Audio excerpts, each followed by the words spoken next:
कल बताया था ना आप लोग को? सभी लोगों को अ से लेकर य तक पूरा पता है ना आप लोग को?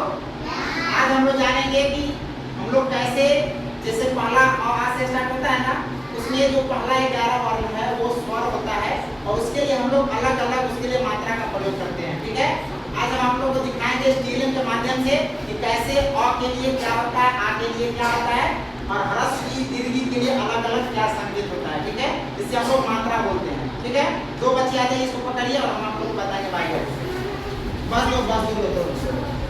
ठीक है, आते हैं। अब हम आपसे पूछेंगे, अब बताएंगे यहाँ पे आपको क्या दिख रहा है? तो अ के लिए जो मात्रा आता है वो कुछ नहीं होता है। ठीक है ना, खाली है। फिर यहाँ पे क्या दिख रहा है?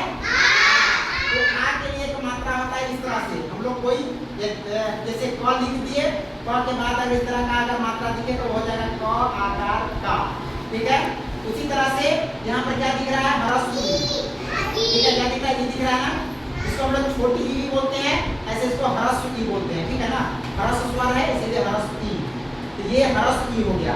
इसके लिए एक मात्रा होता है इस तरह से। ठीक है, यानी कि कोई भी वर्ण लिख के उसके बाएं तरफ से अगर घुमाते हैं ऊपर तो क्या कहलाता है? वो ह्रस्व ई की मात्रा वाला बनता है। ठीक है, आगे है दीर्घ ई। दीर्घ ई के लिए भी एक संकेत होता है, यह है दीर्घ ई का मात्रा। ठीक है, ये है आपके लिए ह्रस्व उ और ह्रस्व उ के लिए ये मात्रा होता है। आप लोग को दिख रहा है? इसी तरह से ये दीर्घ उ हुआ और एक और होता है लास्ट में वी। ये लिखना जरूरी है क्योंकि 11 स्वर वर्ण में ये जरूरी है आपको वर्ण के लिए। जब भी बताते हैं हम लोग बताते हैं ना री के बारे में। आगे आइए, आगे आपका है ए।